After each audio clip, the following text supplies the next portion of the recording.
di sini saya ada untuk tugas kuliah, yaitu memberikan pencase atau penyuluhan ya sedikit tentang pencegahan cedera pada kecelakaan lalu lintas. Nah sebelumnya dengan siapa? Rumahnya dari mana? Dari Baros. Sebelumnya tahu gak gimana caranya untuk mencegah terjadinya kecelakaan di lalu lintas? Kurang tahu ya. Nah maka dari itu saya di sini akan memberikan sedikit pemahaman tentang pencegahan cedera pada kecelakaan lalu lintas ya. Nanti hanya ada sesi tanya jawab. Mungkin untuk saat ini didengarkan dulu aja ya. Nanti kalau ada yang nggak paham boleh ditanyain. Nah di sini tuh apa sih cedera pada kecelakaan lalu lintas?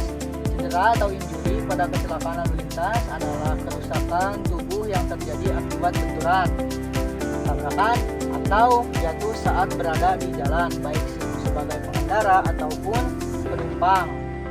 Nah, sebagai pejalan kaki juga itu bisa terjadi kecelakaan ya kalau di lalu lintas. Nah, yang kedua, tujuan saya pencase itu di sini yang pertama udah jelas ya, meningkatkan pengetahuan masyarakat tentang keselamatan berlalu lintas.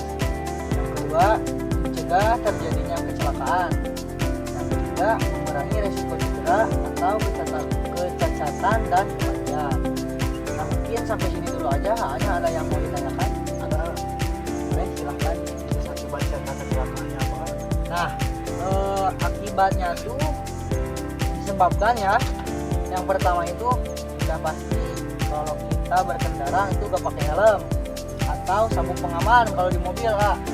Nah yang kedua, mengemudi di keadaan mengantuk atau lagi lelah nih pulang kerja, lemah, lelah, pakai motor misalnya tiduran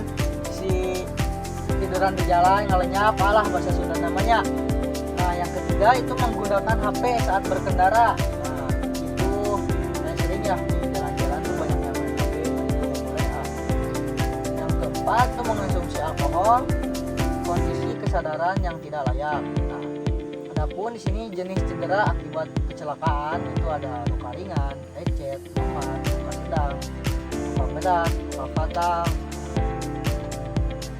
Terus upaya pencegahan cedera itu yang pertama sebelum berkendara periksa dulu kendaraannya dari rem, lampu, sampingnya, dan malam gak ada lampu, ngelenggok tah ibarat sama meledak, ini enggak ada. Nah, gunakan sabuk pengaman, kondisi tubuh fit. Saya itu kita tuh udah siap berkendara gitu. Kalau kita lagi mabuk minum alkohol itu kan otomatis kesadaran kita tuh agak pecah gitu.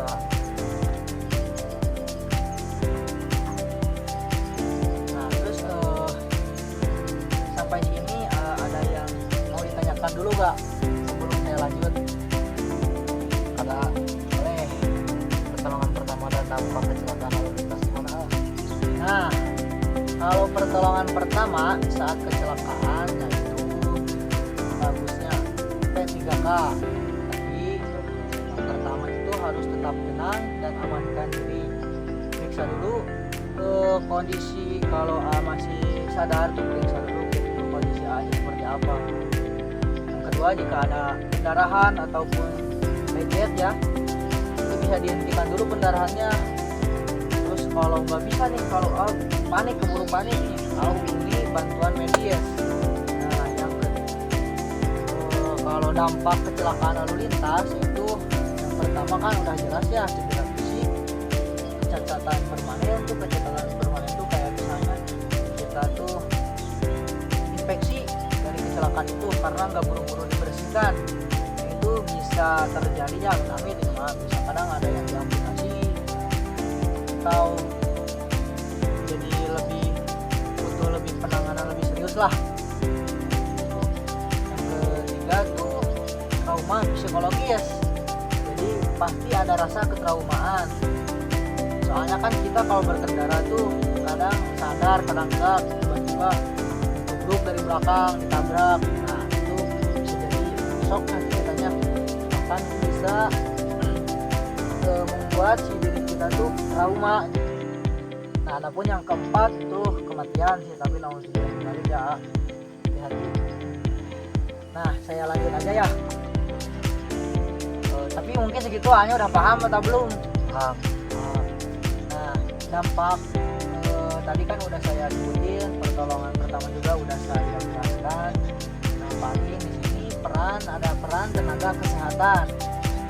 Nah, yang pertama itu memberikan edukasi keselamatan berkendara. Nah, seperti yang saya tadi sebutkan, itu sebagian dari edukasi keselamatan untuk berkendara. Yang kedua, melakukan penyuluhan di masyarakat. Nah, insya Allah sih kalau udah pasti udah ke aja gitu ya, harusnya baiknya kita ke masyarakat. Yang ketiga, mengajarkan pertolongan pertama. Nah, seperti yang tadi saya bilang, pertolongan pertama tuh kalau berkendara kita dulu kendaraannya pakai atau kalau alkohol ya alkohol. Nah, yang keempat, mendukung program pencegahan kecelakaan. Nah, itu peran tenaga dalam kesehatan.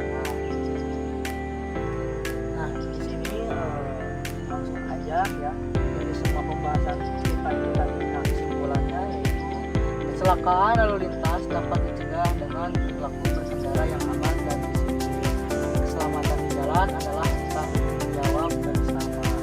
Kita saling mengingatkan saja. Kalau kita ketemu orang lain, kita memakai helm, mau deket, mau jauh, yang namanya kecelakaan itu nggak ada calculator lah ya, banyak yang tahu. Mungkin itu yang bisa saya sampaikan. Mohon maaf jika ada perkataan yang kurang tidak mengerti atau tidak diterima ya. Terima kasih. Siapa? Oke. Ya.